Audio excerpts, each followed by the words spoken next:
The following story is a narrative reconstruction built from hypotheses, rumors, and verses that have never been officially confirmed. They say the first thing the crew noticed was not the sound itself, but the pause between sounds. Deep beneath the surface, where light no longer behaves normally and distance loses meaning, the submarine moved through water that felt heavier than it should have. According to fragmented retellings, the instruments were quiet in the way only machines can be when they are working exactly as expected. Then something changed. Not an alarm, not a spike, not interference, a rhythm. At first it was dismissed as background noise, thermal drift, mechanical echo, pressure-induced distortion.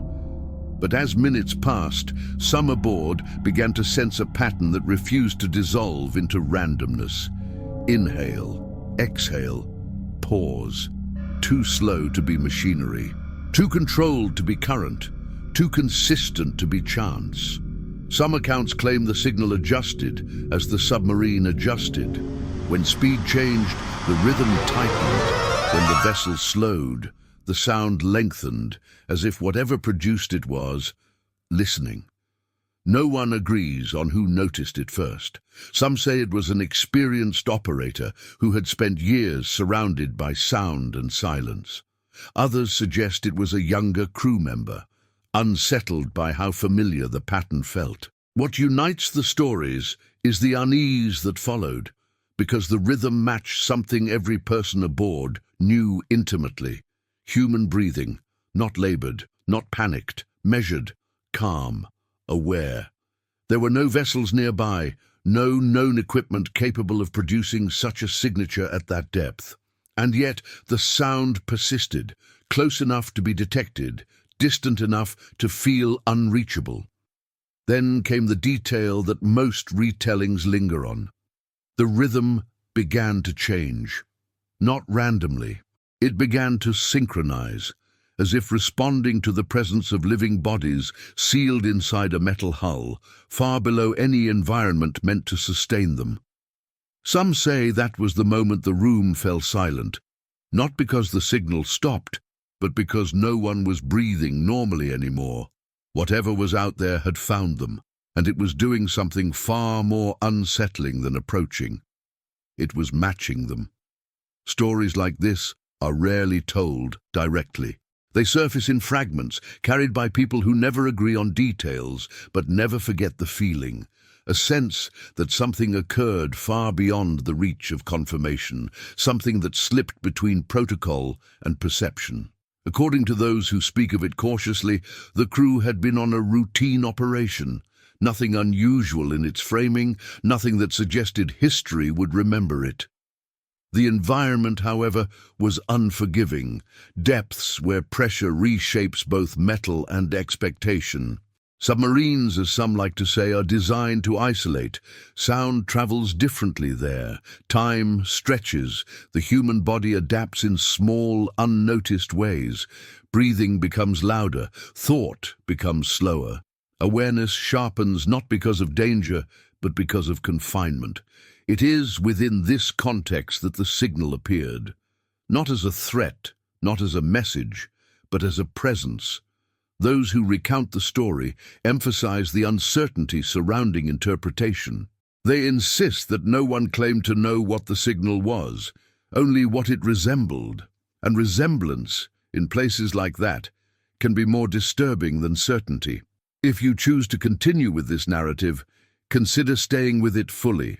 These stories are not about answers, but about the moments where understanding falters. Subscribing is not a request for loyalty, but an invitation to remain inside these unresolved spaces a little longer.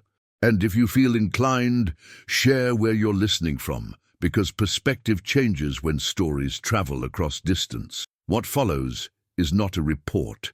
It is a reconstruction, a sequence of moments remembered imperfectly, shaped by silence, repetition, and the unsettling possibility that something far below the surface was aware, not just of the vessel, but of the people inside it. And once that awareness was sensed, it could not be undone. There are several versions of how long the signal had been present before anyone acknowledged it.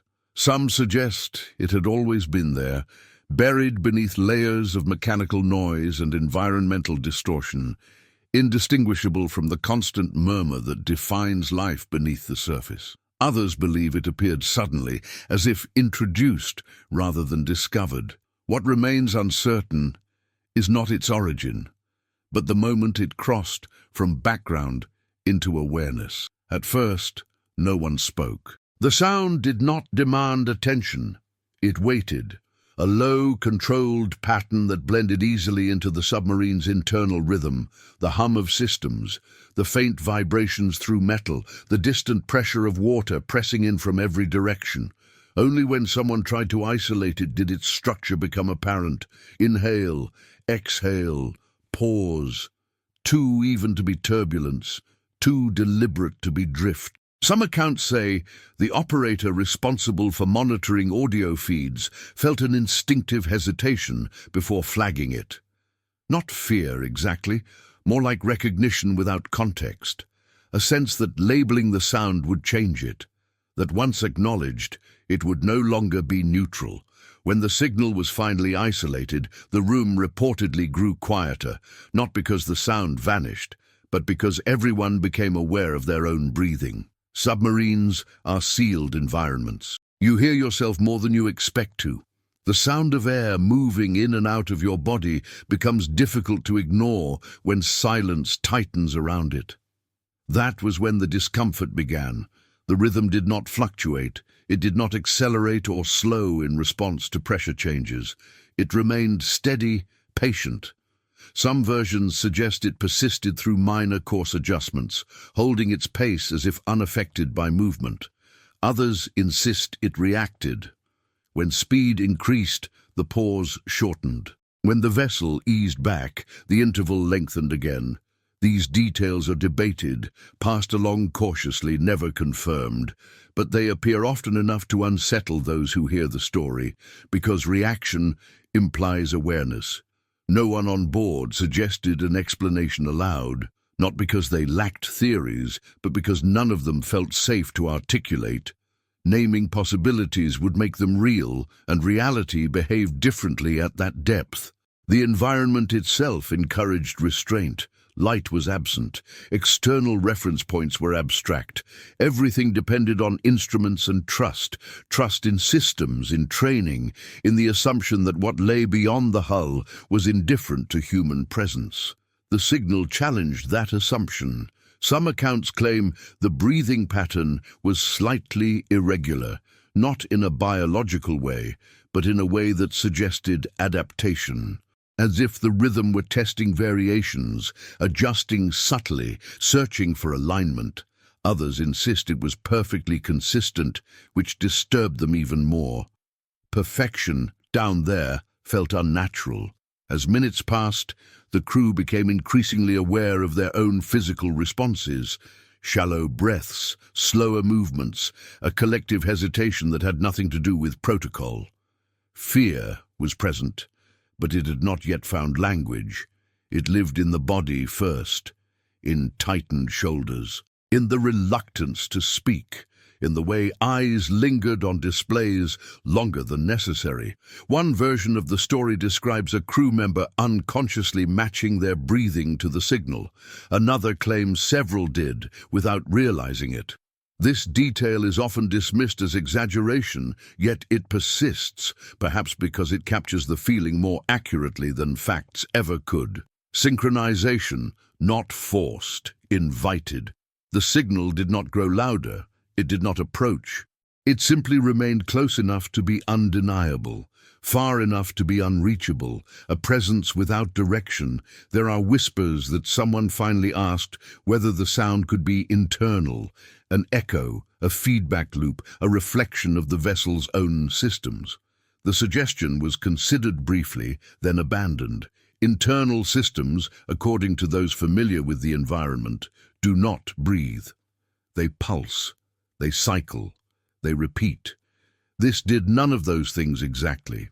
What unsettled the crew most was not the possibility of something unknown, but the familiarity of the pattern.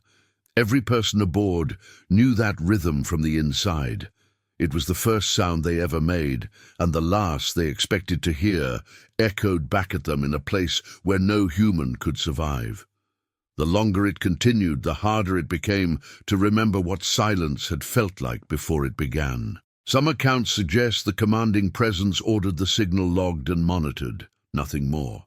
Others say there was hesitation, that the act of recording felt intrusive, almost disrespectful, as if whatever was producing the sound had not offered itself for observation. These details blur. What remains sharp is the sense that the submarine was no longer alone in the way it had been moments before, not accompanied, not threatened, observed, and perhaps mirrored. By the time anyone considered changing course, the question was no longer whether the signal would follow. It was whether it had ever been separate from them at all, because something had already shifted, not outside the hull, but inside the people listening. The decision to keep listening is rarely mentioned as a decision at all. Most versions imply it happened by default. Turning away from the signal would have required intent, and intent felt inappropriate in the presence of something that had not yet declared itself. So the crew remained where they were, moving forward slowly, as if motion itself might provoke a response. The sound continued. Inhale, exhale, pause. The longer it persisted, the more difficult it became to treat it as noise. Some accounts suggest the crew began assigning it a location, even though the instruments refused to agree. At times it seemed to come from ahead of the vessel, other times from below. Occasionally it appeared to surround them without occupying any specific direction. This inconsistency unsettled those trained to trust spatial logic. Sound in that environment was supposed to obey rules. This one did not. There are fragments of recollection describing subtle behavioral changes among the crew. Speech grew minimal, functional. Jokes, usually common in long enclosed operations, failed to surface. Even routine tasks were performed with a heightened awareness, as if each movement might be noticed by something beyond the hull. The idea that they were being listened to is never stated directly in these accounts. It is implied, a sensation rather than a conclusion. Some versions claim the signal began to vary just enough to be unsettling, not faster, not slower, just slightly off, introducing micro-delays that mirrored hesitation rather than physiology. It was no longer simply breathing. It was waiting. Waiting implies patience. Patience implies intention. One crew member, according to a frequently repeated but unverifiable account, suggested reducing internal noise to observe the signal more clearly. Systems were adjusted. Movements were minimized. The submarine settled into a quieter state than usual, suspended in controlled stillness. What followed is described differently each time. Some say the signal grew clearer. Others insist it grew quieter but more precise, as if responding to the reduced interference. A few accounts suggest the rhythm adjusted again, aligning more closely with the average breathing rate of the crew at rest. This detail, often disputed, lingers because of its implication. Alignment requires observation. At some point, someone noticed that the signal did not overlap with their own breathing. It alternated, as if making room. This is where the stories tend to fracture. In one version, the realization prompted immediate unease, a sense that the pattern was not echoing but coordinating. In another, it was dismissed as coincidence, the mind imposing meaning on randomness under stress. But even those who argue for coincidence admit the timing was precise enough to disturb. There is mention in several tellings of a brief interruption, a moment when the signal stopped entirely. No inhale, no exhale, just absence. The silence that followed is described as heavier than the sound itself. Some accounts suggest crew members held their breath without realizing it. Others insist they continued breathing but felt exposed doing so. When the signal resumed, it did so gently, as if acknowledging the pause. This acknowledgement is never confirmed, but it is remembered. The commanding presence aboard, according to cautious retellings, ordered a minor course adjustment, nothing drastic. Just enough to test whether the signal would change in response. The submarine altered its heading slightly, maintaining depth. The signal adjusted with it, not immediately, but eventually. This delay is important. Immediate response could be attributed to mechanical coupling or environmental factors. Delay suggests processing, consideration, a decision made after awareness rather than instinct. No one voiced this interpretation aloud. The atmosphere aboard shifted from curiosity to restraint. The crew no longer asked what the signal was. They asked how long it had been there, whether it predated their arrival, whether it would persist if they left. There is no consensus on whether fear dominated that moment. Some say it was awe. Others describe a quiet dread that did not spike, but settled, steady and unavoidable. The idea that something non-hostile could still be intrusive took hold. Because intrusion does not require aggression, only attention. One detail appears repeatedly across versions. The sense that the signal was not attempting to communicate. It was not sending a message. It was not responding to queries. It was existing, breathing, near them, with them. This proximity changed how the crew perceived the space around them. The ocean, once understood as vast and empty, now felt occupied, not crowded, not threatening, aware. Some retellings end this phase with a simple observation that by the time anyone considered documenting the event more formally, the need for documentation had already passed. The experience had moved beyond recordable parameters. It was no longer about sound, it was about presence, and presence once felt does not require proof. As the submarine continued its course, suspended between surface and seabed, the crew understood, without discussion, that whatever they were encountering was not following them in the conventional sense. It was accompanying them, at least for now. And that realization, quiet and unspoken, carried more weight than any alarm ever could. What unsettled the crew most, according to later recollections, was how quickly the signal stopped feeling new. Novelty usually brings sharp fear. This did not. Instead, the rhythm settled into the background of their awareness, like something that had always belonged there, but had only just been noticed. That familiarity was harder to endure than panic would have been. The submarine continued forward, its course unchanged except for minor adjustments that now felt less like navigation and more like negotiation. Each correction was measured, restrained, as if the crew were careful not to disturb whatever balance had formed between vessel and signal. No one ordered the sound to be shut out, not because they couldn't, but because no one wanted to be the one to decide what silence might invite in its place. Some versions suggest that individuals aboard began to experience subtle physiological responses.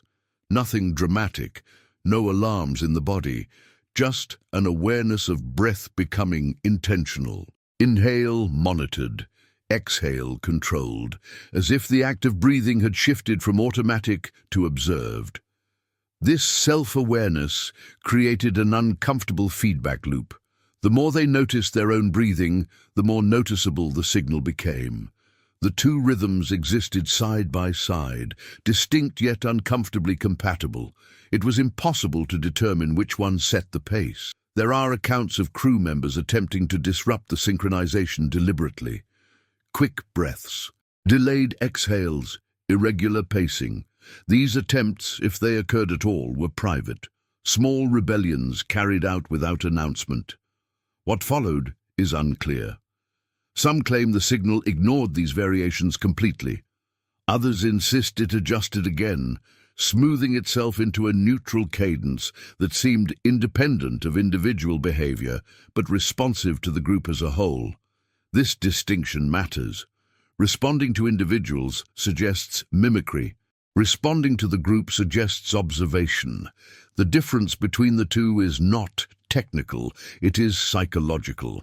As time passed, the crew became increasingly aware of the boundaries of their environment. The hull no longer felt like a barrier, but like a membrane, something that separated spaces without fully isolating them. This perception was not logical, and no one claimed it was accurate, but it was felt. There are fragments of memory suggesting that external sensors began returning ambiguous readings. Nothing alarming, nothing actionable, just minor inconsistencies that resisted interpretation. These details are often glossed over in retellings, perhaps because they distract from the core experience. This was not a story about malfunction, it was a story about attention. At some point, someone asked whether the signal could be biological. The question was not answered. Not because it was forbidden, but because no answer felt appropriate. Biological implied vulnerability. It implied needs. It implied an environment that could support something breathing, something living. That implication did not sit well with anyone aboard. Other versions suggest the question was never asked aloud, only thought, that it passed silently through the room, registering in expressions and posture rather than words. Silence, at that depth, carries weight. The crew began to mark time not by hours, but by cycles of the signal. Breaths counted unconsciously. Pauses anticipated. The rhythm became a metronome for awareness, dividing experience into moments of sound and moments of expectation. Expectation is where discomfort grows, because expectation invites meaning, and meaning invites fear. Some retellings describe a moment when the signal drifted slightly out of range. Not gone, just distant enough to feel altered. The relief that followed was brief and uneasy. Absence raised more questions than presence ever had. When the sound returned to its previous clarity, the crew did not celebrate. They exhaled. That reaction alone disturbed them. Relief implied attachment. Attachment implied relationship. No one aboard wanted to acknowledge that possibility, yet it lingered. The idea that the signal was not an event, but a condition. Not something happening to them, but something unfolding alongside them. The submarine was no longer moving through empty space. It was sharing it. This awareness did not escalate into panic or heroics. It settled instead into a collective restraint. Movement slowed further. Conversation shortened. The crew functioned efficiently, but without the usual rhythm of familiarity. They were listening, not just to instruments, but to the space beyond them.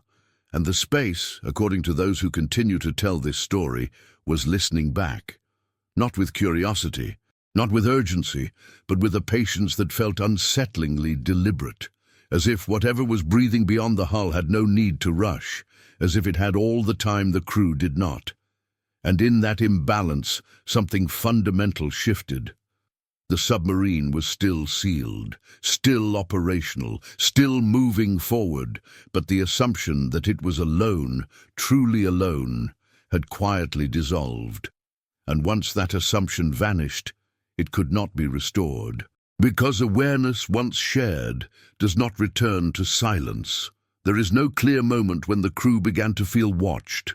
Most retellings insist it crept in gradually, disguised as attentiveness, a heightened sensitivity to sound, to movement, to the subtle way the submarine responded to the surrounding pressure. The signal did not announce itself as observation. It simply remained present long enough to invite interpretation. That invitation proved difficult to refuse. Some versions suggest the crew began to attribute intention to the rhythm without realizing it, not because it behaved aggressively, but because it behaved consistently. Consistency over time feels purposeful, even when logic argues otherwise. The breathing continued. Inhale, exhale, pause. At some point, someone noticed that the pause between breaths had lengthened. Not dramatically, just enough to be noticed. The change did not align with any shift in the submarine's behavior. Depth remained steady, Speed unchanged, internal conditions controlled. The signal adjusted anyway. This adjustment unsettled the crew more than synchronization ever had. Synchronization could be explained away as coincidence. Adjustment suggested response to something else, something unmeasured. Some believe it was responding to attention itself, that the act of noticing had altered the interaction. This idea, though never spoken directly, lingered in the room. Attention changes things. There are accounts of crew members avoiding looking directly at certain displays, as if eye contact could be reciprocated. Others describe a reluctance to speak above a whisper, even when protocol did not require silence. These behaviors were not ordered, they emerged organically, shaped by shared unease rather than instruction. The submarine began to feel less like a vehicle and more like a shelter, a fragile distinction. Shelters imply exposure beyond their walls. The signal did not attempt to enter. It did not escalate. It did not demand engagement. It simply maintained its presence, steady and patient, as if time meant something different to it than it did to the people listening. This difference in perceived time became increasingly apparent. The crew measured minutes by tasks, by rotations, by checklists. The signal measured nothing that could be observed. It did not tire. It did not drift. It did not require variation to persist. Its patience felt inexhaustible. Some versions describe a moment when the breathing pattern ceased to feel external at all. The distinction between internal and external rhythms blurred, not physically, but perceptually. The sound seemed less like something being heard, and more like something being shared. This perception frightened some of the crew, not because it implied danger, but because it implied intimacy. Intimacy, in an environment designed for separation, felt like a violation. There is mention in several retellings of a crew member asking whether anyone else felt the same thing. The question was phrased carefully, vaguely enough to allow denial. Responses were minimal: nods, silence, avoidance. Acknowledging the shared experience would have made it collective, and collective experiences are harder to dismiss. At one point, according to some accounts, the signal altered again, not in rhythm, but in texture. A subtle depth was added to the sound, an almost imperceptible layering that suggested space rather than direction, as if the breathing did not come from a single source, but from something larger, more diffuse. This interpretation is contested. Others insist the sound remained simple and singular, and that the perceived complexity was a projection born of fatigue and confinement. But even those skeptical accounts admit that the emotional response was real. The crew felt surrounded without being enclosed, observed without being approached. This tension began to affect decision-making, not overtly, not in ways that could be documented, but in the hesitations between actions, the extra seconds taken before confirming commands, the subtle reluctance to alter course further. It was not fear of retaliation, it was uncertainty about consequence. What would it mean to leave? What would it mean to stay? These questions hovered unspoken, shaping behavior without demanding answers. The signal continued to breathe. It did not accelerate when the submarine made minor adjustments. It did not fade when systems cycled. It did not react to internal noise. It simply remained, consistent in its inconsistency, responsive without being reactive. This distinction haunted the crew. Reactivity implies instinct. Responsiveness implies awareness. As time passed, the crew's sense of isolation eroded further. The ocean beyond the hull no longer felt empty. It felt occupied, not crowded, not hostile, but aware. The idea that awareness could exist without intent, without agenda, challenged assumptions the crew had relied on for comfort. They had believed that what existed beyond the hull either ignored them or threatened them. This was neither. Some retellings describe a fleeting impulse among the crew to communicate, not through language, but through behavior, to alter breathing deliberately, to introduce irregularity, to test whether the signal would follow. Whether anyone acted on this impulse remains uncertain. What is remembered is the restraint, the decision, implicit, unspoken, to avoid escalation. Escalation implies confrontation, and confrontation implies sides. The signal did not feel like something that existed on the opposite side of a boundary. It felt adjacent, parallel, present without intrusion.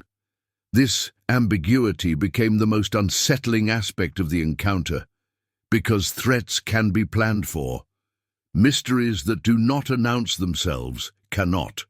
By the end of this phase, according to those who continue to tell the story, the crew no longer asked what the signal was. They asked what it meant that it was there, and more importantly, what it would mean if it left. The submarine remained operational, the mission continued. The crew performed their duties, but the certainty that the depths were indifferent had quietly dissolved. Something out there was breathing, and it was not in a hurry, which meant the crew, sealed inside their vessel, were no longer the only ones capable of waiting. At some point, according to the most restrained versions of this story, the crew realized they had crossed an invisible threshold. Nothing dramatic marked the transition. No sudden escalation, no moment that could be isolated and labeled as the turning point.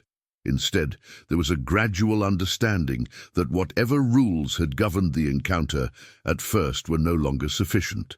The signal had become established. It no longer felt like an anomaly passing through their operational space. It felt resident, not anchored to a location, but anchored to them. This perception unsettled the crew because it reversed the assumed relationship between vessel and environment. They were no longer passing through something unknown. Something unknown was passing time with them. The breathing continued, unbroken by shifts in depth or minor alterations in trajectory. The rhythm remained steady, but its presence carried a new weight. It was no longer merely heard. It was anticipated. The pause between breaths had become something the crew waited for, an absence that felt active rather than empty. Some retellings suggest the crew began to sense the signal before it registered on instruments, a subtle awareness that preceded confirmation. This detail is often debated, but it appears often enough to merit attention. Anticipation implies familiarity. Familiarity implies duration. Duration implies intent. No one spoke these implications aloud. Instead, the crew adapted in quiet, individual ways. One person slowed their breathing deliberately, not to test the signal, but to regain a sense of control. Another focused intensely on routine tasks, using repetition as a barrier against interpretation. Others stared at displays longer than necessary, as if watching closely enough might reveal something hidden in the data. Nothing did. The instruments remained frustratingly neutral. The signal did not spike. It did not degrade. It did not present anomalies that could be graphed or logged meaningfully. It existed just beyond the threshold of actionable data, leaving only perception behind. This absence of evidence became its own presence. Some versions describe a crew member questioning whether the sound could be a reflection of their own internal environment, an echo shaped by confinement, stress, and expectation. This hypothesis was considered quietly, then set aside. Echoes repeat. This did not. It waited. Waiting suggests patience. Patience suggests choice. The idea that choice might exist beyond the hull unsettled everyone aboard. Submarines are designed around the assumption that choice is human, that outside forces operate on physics, not preference. The signal challenged that assumption without confronting it directly. As hours passed, fatigue began to blur the line between perception and interpretation. Breathing grew heavier, not from exertion, but from awareness. Sleep, when it came, was shallow. Some accounts suggest crew members dreamed of rhythm rather than imagery, of pauses stretching longer than expected, of silence that felt observed. These details are impossible to verify, but they persist, and persistence matters in stories like this. At some point the question arose, not spoken but shared, of whether the signal was aware of them as individuals or only as a collective presence. The distinction mattered because individuality implies differentiation. Differentiation implies recognition. Recognition implies memory. No one wanted to imagine being remembered by something that could exist at that depth without constraint. The submarine itself began to feel different, not compromised, not unsafe, but less sealed than before. The hull still held, the systems still functioned. Yet the psychological boundary, the idea of absolute separation, had thinned. The crew no longer felt fully enclosed. They felt adjacent. There are accounts suggesting that internal communication grew more careful during this period. Instructions were issued precisely. Acknowledgements were brief. Language became functional, stripped of excess.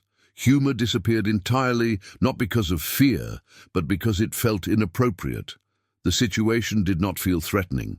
It felt intimate, and intimacy demands restraint. The signal did not intrude on communications. It did not interfere with systems. It did not change when spoken about. It remained indifferent to language, focused entirely on rhythm, breathing, the most involuntary human function, the one act that cannot be suspended indefinitely. Some retellings describe a moment when someone aboard became acutely aware of that fact, that no matter what else they controlled, they could not stop breathing. That realization, paired with the signal's steady presence, created a subtle sense of vulnerability, not danger, exposure. To breathe is to reveal existence. To have that act mirrored in the depths felt like being acknowledged at the most basic level. As this phase continued, the crew stopped wondering whether the signal would escalate. They began wondering whether escalation was even the point. Perhaps this was not an encounter in the way they understood encounters. Perhaps it was a coexistence, temporary, conditional, unexplained. The signal did not ask for attention. It did not withdraw when noticed. It simply continued, steady and patient, as if marking time alongside the vessel rather than interacting with it. By the end of this period, however long it truly was, the crew no longer framed the situation as something happening to them. It was something happening with them. And that subtle shift in framing altered everything. Because coexistence implies a shared space, and shared space implies rules that have not yet been written. The realization that the signal was not leaving arrived without announcement, no warning, no escalation, just the slow understanding that time was passing and nothing about the presence beyond the hull was changing. The breathing continued with the same measured patience, unaffected by fatigue, unaffected by the subtle wear accumulating inside the vessel. Some retellings suggest this constancy was what finally unsettled the crew. Change can be analyzed, patterns can be studied, even threats can be planned for, but constancy, unchanging, unresponsive to stress or duration, resists interpretation. It forces comparison. Human bodies tire, machines degrade. Whatever was breathing did neither. The crew began to sense this imbalance acutely, not intellectually but physically. Shoulders ached, eyes burned, small discomforts accumulated. Meanwhile, the rhythm beyond the hull remained precise, untouched by the passage of hours that weighed heavily on those listening. This contrast reframed the encounter. If the signal did not experience time as they did, then its patience was not restraint. It was nature. That possibility unsettled the crew more than any theory involving intent or curiosity. Intent can be reasoned with. Nature cannot. Nature simply persists. Some accounts claim the signal began to feel closer during this phase. Not louder, not stronger, just nearer, as if the distance between vessel and source had narrowed without movement. Others insist the instruments showed no change whatsoever, and that the sensation of proximity was purely psychological. But perception, in that environment, carried its own authority. A recurring detail in these retellings is the awareness of breath becoming communal, not synchronized exactly but shared in awareness. Crew members became conscious of each other's breathing in ways that felt intrusive. The sound of air moving through another person's body felt amplified, exposed. This heightened awareness created an unexpected vulnerability. Breathing could not be hidden, it could not be paused indefinitely, and it could not be separated from presence. Some versions suggest a quiet agreement formed among the crew, not formalized, not spoken, that no one would deliberately attempt to provoke the signal. No deliberate irregular breathing, no intentional testing, no escalation disguised as curiosity. This restraint was not born of fear, it was born of uncertainty. Uncertainty about what escalation would mean in a context where rules no longer felt reliable. The signal did not react to restraint. It did not reward it. It simply continued. Inhale, exhale, pause. At one point, described differently each time, the signal's pause lengthened noticeably, long enough to create discomfort, long enough to invite a question no one wanted to ask. What happens if it stops? The pause extended beyond expectation, beyond comfort. Some accounts suggest several crew members unconsciously held their breath during that interval. Others insist breathing continued, but with an awareness that bordered on anticipation. Then the signal resumed, not abruptly, gently, as if acknowledging the shared tension. This moment is often cited as the most disturbing, not because of what happened, but because of how it felt. The resumption carried no urgency, no relief, only continuity. The crew did not celebrate. They did not react outwardly at all. But something had shifted. The possibility that the signal could choose silence, could withhold itself, introduced a new dimension to the encounter. Presence was no longer guaranteed. It was offered. This reframing deepened the sense of exposure aboard the vessel. The crew became acutely aware that they were dependent on systems, procedures, and assumptions that no longer fully applied. Their training had prepared them for threats, malfunctions, and hostile environments. It had not prepared them for coexistence with something that did not acknowledge boundaries.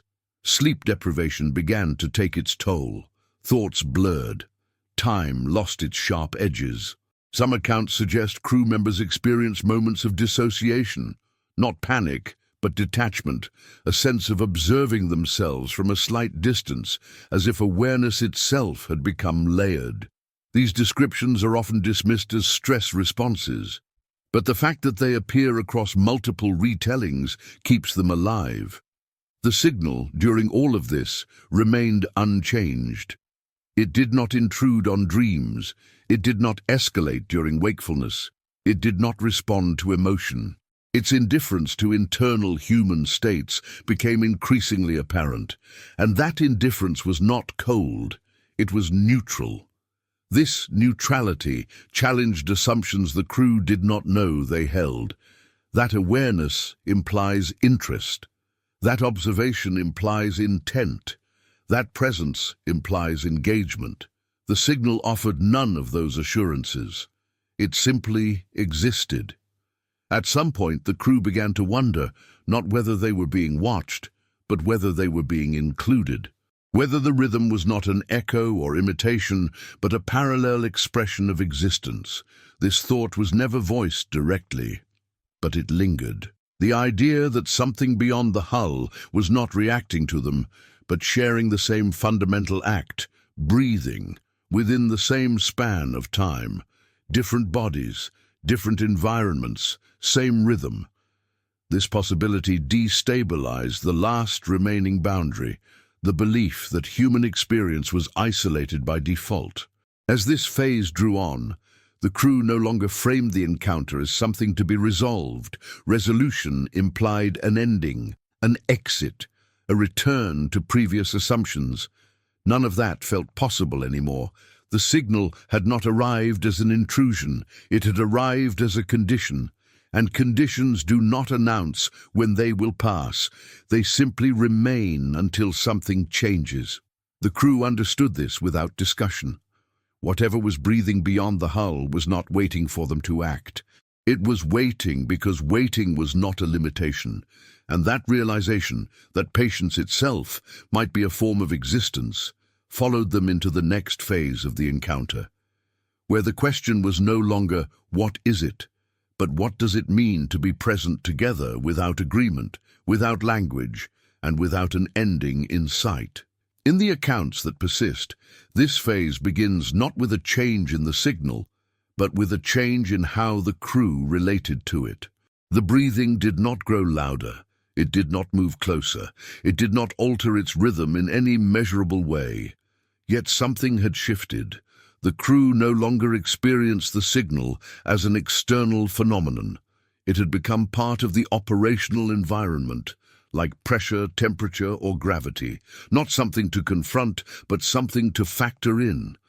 A constant that could not be adjusted, only acknowledged. This normalization disturbed them more than fear ever had. Fear implies a threat that can be named. Normalization implies permanence. Some retellings suggest that during this period, the crew began to experience an unusual emotional flattening. Not panic, not dread, just a quiet suppression of reaction. Voices remained steady, movements stayed precise, but beneath that control was a growing sense that emotional response itself felt inappropriate, as if reacting too strongly might be noticed. This idea, never formally articulated, guided behavior more than any order. The crew moved carefully, not out of protocol, but out of instinctive restraint. Loud movements were avoided. Unnecessary system checks delayed. Even internal communication felt moderated, as though volume itself carried weight. The submarine felt smaller, not physically but perceptually. The awareness of being sealed inside a finite space, surrounded by an environment that now felt inhabited, created a sense of compression. The hull no longer represented absolute separation. It represented containment, and containment implies proximity. Some versions describe crew members becoming acutely aware of the boundaries of their own bodies, the sensation of lungs expanding, the subtle resistance in each inhale. Breathing ceased to be background and became foreground, an act continuously mirrored by something beyond the hull. This awareness was exhausting, not physically, but cognitively. There is mention, in several retellings, of individuals attempting to mentally withdraw from the experience, to treat the signal as static, to reframe it as noise. These efforts were rarely successful. The rhythm resisted abstraction. It was too familiar to ignore, too measured to dismiss. Familiarity, in this context, became intrusive. The crew began to ask new questions, not about origin or intent, but about duration. How long could something breathe without fatigue? How long could it maintain awareness without change? These questions were not voiced aloud, but they shaped internal narratives. Human endurance has limits. Whatever this was did not appear constrained by them. At some point during this phase, according to multiple accounts, the submarine entered a region where sound behaved differently. Distortions increased, reflections overlapped. Normally, this would complicate analysis. Instead, the signal remained clear, unaffected. This detail unsettled the crew deeply. Environmental disruption should have altered the rhythm. It did not. The breathing persisted with the same calm precision, as if it were not traveling through the environment at all, but existing within it. This perception blurred the distinction between source and space. Was the signal coming from something in the depths? Or was it an expression of the depths themselves? No one aboard wanted to pursue that line of thought too far. There are fragments of recollection describing a moment when a crew member laughed softly, an involuntary release rather than amusement. The sound reportedly died quickly, replaced by an acute awareness of its presence. Not because the signal changed, but because laughter felt exposed, emotion felt visible. This led to a subtle behavioral shift. The crew became quieter, not just in speech, but in expression. Faces settled into neutrality. Reactions softened. Even eye contact became measured, as if shared acknowledgement of the situation might intensify it. The signal did not react. It did not mirror laughter. It did not alter its pace. It simply continued to breathe. This indifference to emotion reinforced the sense that the encounter was not interactive in the human sense. There was no feedback loop, no reward or punishment, only coexistence. And coexistence without communication is deeply unsettling. Because it removes the illusion of control, the crew began to experience time distortion more intensely. Minutes stretched, tasks blurred together, shifts ended without a sense of completion. The rhythm of the signal became a more reliable marker of time than clocks or schedules. This reliance disturbed them. To orient oneself around something unknown is to concede influence. Some versions suggest the crew briefly discussed altering course more significantly. The idea surfaced, then faded. Leaving did not feel like resolution. It felt like abandonment, of understanding, of context, of whatever fragile equilibrium had formed. Staying, however, felt equally unresolved. This indecision marked the core of this phase. The crew was no longer waiting for something to happen. They were waiting with something, and waiting, when shared with an unknown presence, becomes a kind of dialogue, one conducted without language, without agreement, and without certainty of conclusion. By the end of this period, the crew no longer expected the signal to reveal itself. They expected it to remain, not as a threat, not as a guide, but as a condition of the depths, one they had entered without knowing it existed. And once entered, conditions cannot be undone. They can only be endured or acknowledged, and the crew, sealed within their vessel, had already done both. The moment the crew understood that endurance itself was being observed came quietly. No signal spike marked it. No shift in rhythm announced the change. It arrived instead as a shared sensation, an awareness that whatever lay beyond the hull was not merely present alongside them, but attentive to the duration of their presence. Not their fear, not their curiosity, their staying. Some retellings suggest this realization emerged during a routine internal check. A task performed countless times before, now completed with unusual care. Movements slowed, voices softened. The crew behaved not as though they were being watched, but as though their persistence mattered. This distinction is subtle. Being watched implies surveillance. Having persistence noticed implies acknowledgement. Acknowledgement carries weight. The signal continued its steady rhythm, unchanged by the crew's internal recalibration. Yet the crew's interpretation of it shifted again. It no longer felt like something occurring near them. It felt like something unfolding with them, parallel, synchronized, not in tempo but in existence. Some accounts claim the breathing pattern began to feel less biological and more structural. Not lungs expanding and contracting, but a system expressing continuity.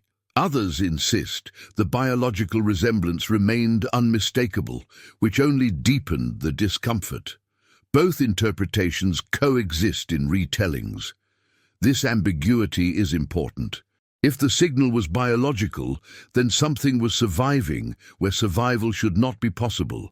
If it was structural, then something had built continuity into an environment defined by pressure and darkness. Either possibility challenged assumptions the crew relied on to make sense of their surroundings. There is mention in several accounts of a crew member experiencing a moment of detachment, an awareness that felt external to their own body. Not panic, not dissociation in the clinical sense, more like a widening of perception, as if awareness itself had stepped slightly outside its usual boundaries.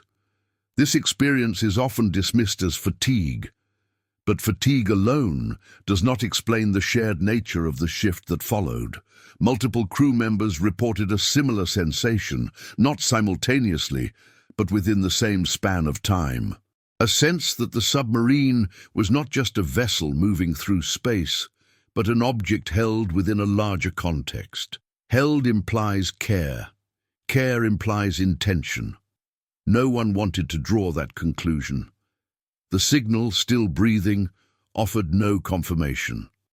It neither reinforced nor denied the interpretation. It simply remained, patient and precise. At some point, the crew noticed that their own breathing had stabilized. Not synchronized, but calm. The anxiety that had once sharpened every inhale had softened into something steadier. This calm did not feel earned, it felt imposed. This disturbed them. Calm in unfamiliar situations can be more unsettling than fear. Fear sharpens. Calm disarms. It removes urgency, leaving only awareness behind. The crew became acutely aware of how long they had been in the presence of the signal. Time that would normally feel oppressive now felt suspended. Tasks were completed efficiently, but without the usual mental compression that accompanies long operations. The signal's patience appeared to have altered their perception of time itself. This alteration raised a question no one wanted to pursue too deeply. What happens when patience outlasts purpose? Submarines operate on purpose. Missions have objectives. Routes have endpoints. Time is a resource to be managed. The signal appeared unconcerned with all of that. It breathed because breathing continued. This contrast highlighted the fragility of human frameworks. Some retellings describe a moment when the crew became aware that they were no longer hoping the signal would end. The realization startled them. Ending would restore familiarity, yes, but it would also remove something that had become quietly stabilizing. This attachment felt inappropriate, yet it existed. The idea that presence could be grounding, even when unexplained, challenged assumptions about safety and control. The crew found themselves balanced between relief and unease, unable to commit fully to either. The signal did not react to this internal conflict. It did not escalate to provoke fear. It did not withdraw to create longing. It remained neutral, and neutrality in this context felt intentional. At some point during this phase, the crew recognized that they were no longer interpreting the signal as an event to be documented. It had become a condition to be navigated, like pressure, like depth, like darkness. You do not solve darkness, you adapt to it. This adaptation did not come with comfort. It came with acceptance, an acceptance that something beyond the hull was operating on principles they could not access, yet was willing to share space. The crew did not attempt communication. They did not test boundaries. They did not escalate curiosity into action. They remained, and remaining, it seemed, was enough. The signal continued to breathe, steady and patient, as if marking not seconds or minutes, but the simple fact of shared existence, not interacting, not responding, accompanying. By the end of this phase, the crew had stopped expecting revelation. They no longer asked, "What is it?" They asked something quieter, more unsettling. What does it mean to exist alongside something that does not require understanding to remain present? The answer did not arrive, the signal did not change, and the submarine continued forward, carrying a crew that now understood they were not merely passing through the depths. They were being held within them, temporarily, conditionally, and without explanation, which meant the encounter was no longer about discovery. It was about coexistence, and coexistence, once entered, does not announce when it will end. The transition into the final phase of the encounter did not feel like an ending approaching. It felt like something loosening, not the signal, not the environment, the crew. According to later retellings, this phase began when the signal stopped being the most noticeable presence aboard the submarine. Not because it weakened or faded, but because attention began to drift elsewhere. back toward routine, back toward purpose, back toward the subtle demands of human operation. This shift was gradual, almost imperceptible. The breathing continued. Inhale, exhale, pause, but it no longer commanded immediate focus. It remained present, yet it no longer occupied the center of awareness. Instead, it became something like gravity, always there, rarely noticed unless intentionally considered. This change unsettled the crew more than the initial discovery ever had. If the signal could fade into the background without leaving, then its presence was not dependent on fear, curiosity, or vigilance. It did not require acknowledgement to persist. That realization carried an unsettling implication. The crew had adapted, not by understanding, not by controlling, but by absorbing. Some accounts suggest this was the moment when the crew truly grasped how deeply the encounter had altered them. They had not returned to baseline. There was no before state to resume. The presence had rewired their perception of isolation itself. The submarine once represented separation. Now it felt more like a boundary negotiated rather than enforced. This reframing influenced behavior in subtle ways. Crew members moved with slightly more deliberation. Tasks were completed with care rather than urgency. The usual low-level tension of prolonged confinement softened into something quieter and harder to define. Not comfort, not ease, something closer to equilibrium. The signal did not react to this shift. It did not withdraw as attention waned. It did not intensify to reclaim focus. It simply continued, indifferent to the crew's internal recalibration. This indifference reinforced the idea that the signal was not dependent on them. They were not the center of the encounter. They were participants. Some retellings describe a moment when someone aboard realized they could no longer imagine the depths as empty again. Even if the signal disappeared completely, the idea of absence had been permanently altered. The ocean was no longer a void. It was a context, a place where something could exist patiently, without movement, without communication, and without urgency. This realization did not produce fear. It produced humility. The crew began to understand how much of their comfort had been rooted in assumptions rather than knowledge. Assumptions about isolation, about dominance, about human presence as the defining factor in unknown environments. Those assumptions no longer felt reliable. The signal had never challenged them directly. It had simply existed alongside them long enough to make them unnecessary. There are accounts suggesting that during this phase, the crew stopped monitoring the signal continuously. It was still logged, still acknowledged, but no longer watched obsessively. Attention shifted back to mission parameters, not because the encounter had resolved, but because life aboard the vessel required continuation. This return to routine did not erase the experience, it integrated it. The signal became part of the operational backdrop, like depth readings or ambient pressure, something that shaped behavior without demanding constant interpretation. Some versions suggest the crew felt a faint unease about this integration, as if absorbing the presence without resolution might allow it to follow them beyond the encounter. Not physically, but conceptually. Once you accept coexistence, it becomes difficult to return to absolute separation.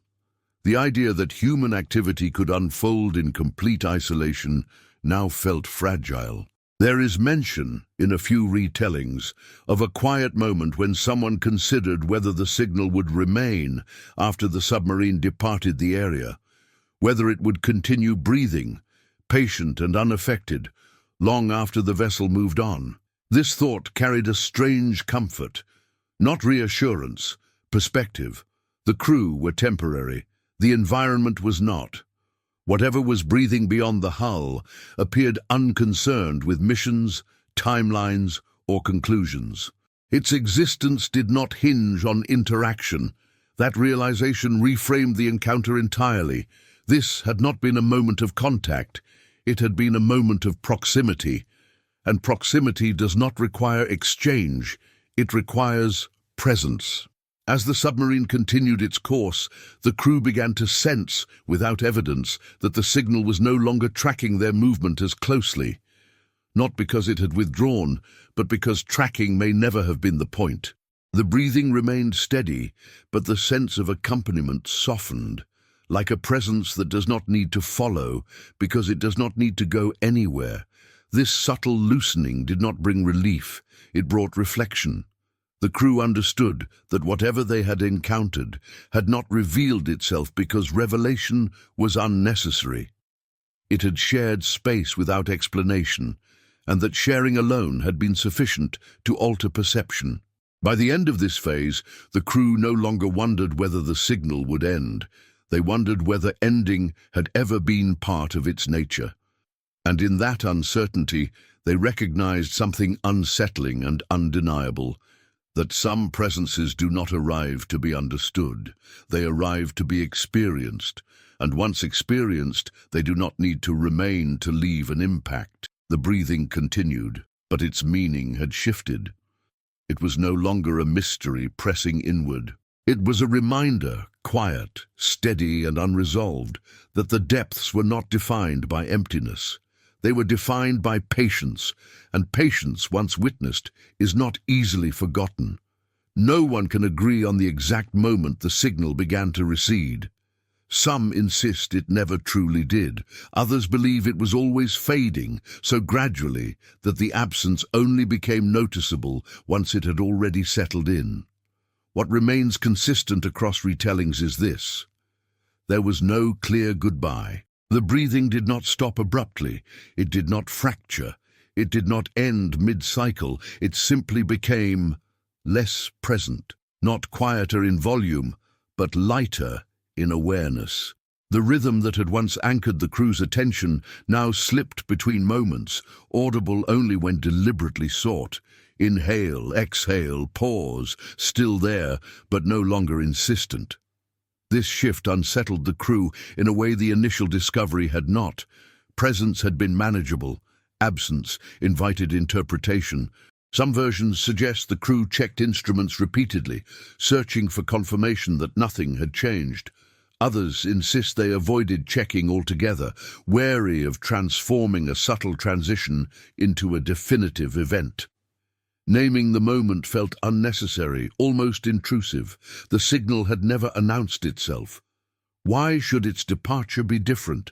As time passed, the crew began to sense a widening again, not just of space, but of perception. The submarine felt less compressed. The boundaries of the hull regained their familiar psychological weight. The ocean beyond returned to its earlier abstraction. But something had shifted permanently. The idea of emptiness no longer felt convincing. Even as the signal's presence softened, the crew carried forward an altered understanding of the environment they occupied. The depths were no longer a backdrop for human movement. They were an active context, capable of patience, continuity, and coexistence without engagement. This realization lingered quietly. Some retellings describe a faint sense of loss as the signal receded from awareness. Not grief, not longing, just the recognition that something stabilizing had withdrawn. The crew did not celebrate this withdrawal. They adapted. Adaptation had become familiar. The breathing, when noticed again, felt distant, not spatially but relationally, as if whatever had been sharing time with them had resumed its own internal orientation, no longer aligned with theirs. This disengagement carried no hostility. It felt neutral, and neutrality, after everything, felt appropriate. The crew did not attempt to re-establish focus on the signal. They did not provoke, test, or pursue it. The encounter had never been interactive in that sense. Chasing it would have misunderstood its nature. Instead, they returned fully to their roles. Operations resumed their expected rhythm. Conversations regained texture. Small, familiar frustrations resurfaced. Life aboard the submarine reasserted itself, not as a return to normal, but as a continuation shaped by what had been absorbed. The signal, when noticed at all, felt like a memory unfolding in real time. Some accounts suggest that at a certain point the instruments no longer registered it clearly. Others insist the data remained ambiguous, neither confirming nor denying its presence. This discrepancy matters less than the shared conclusion. The encounter had ended without resolving itself, and that, perhaps, was the point. The crew understood that whatever had been present beyond the hull had not required acknowledgement to exist, nor recognition to persist. Its departure, or withdrawal, felt governed by principles unrelated to human expectation. That realization lingered longer than the signal itself. In later recollections, crew members struggled to articulate what had changed. They did not speak of fear. They did not speak of wonder.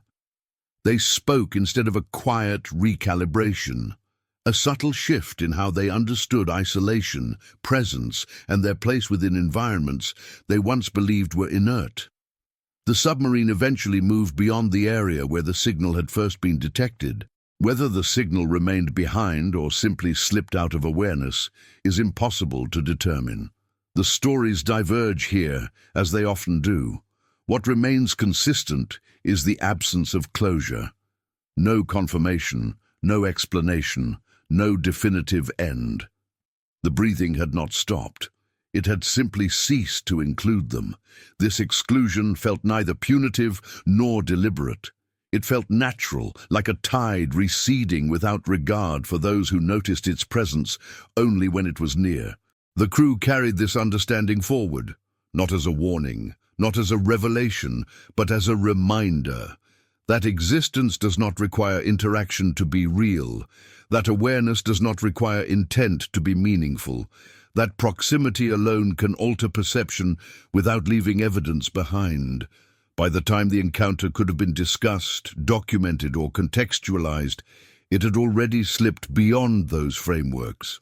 The experience resisted narrative containment. It remained incomplete. And that incompleteness was its defining feature. The submarine continued its mission. The crew fulfilled their roles. The depths resumed their familiar silence. But silence no longer meant emptiness. It meant potential.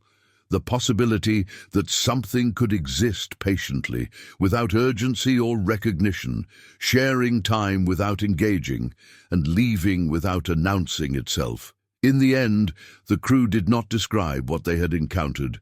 They described how they felt afterward, less certain, more aware, and unable to return fully to the assumption that the world beyond human presence is indifferent, because somewhere in the depths, whether near or far, whether still or always, something had been breathing, not to be heard, not to be known, but simply because breathing continued, and once that possibility enters awareness, it does not leave easily, even after the sound itself is gone. Stories like this resist endings, not because nothing changed, but because what changed cannot be pointed to without losing its meaning. According to those who continue to pass this story along, the most lasting impact was not the signal itself, but the quiet erosion of certainty it left behind. The crew did not return with proof. They did not return with answers. They returned with an altered sense of absence. Before the encounter, silence had meant nothing was there. Afterward, silence meant something might simply be choosing not to be noticed. That distinction followed them long after the submarine moved on, reshaping how they understood isolation, depth, and the idea of being alone. No version of this story claims the signal was hostile. None insist it was benevolent. It was neither. It existed, and that perhaps was the most unsettling aspect of all. Something beyond the hull had shared time without demanding acknowledgement. It had remained without escalating. It had left without announcement. In doing so, it challenged a deeply held assumption that presence requires interaction and that meaning requires explanation. The crew never agreed on what they encountered. Some leaned toward biological interpretation, others toward something structural, environmental, or entirely unfamiliar. But all accounts converge on one truth. Whatever was breathing did not need to be understood to alter them. The depths did not feel the same afterward, not because they were dangerous, but because they were no longer empty. And emptiness, once questioned, does not easily return. This is why the story survives only as fragments, retold cautiously, shaped by uncertainty rather than fact. It does not invite belief, it invites reflection on patience, on coexistence, on the possibility that awareness is not exclusive to human presence. If this story lingers, it is not asking you to decide what was real, it is asking something quieter. What does it mean to share space with something that does not seek attention, explanation, or acknowledgement, and to be changed by that sharing anyway? The answer, like the signal itself, remains unresolved, and perhaps it always will.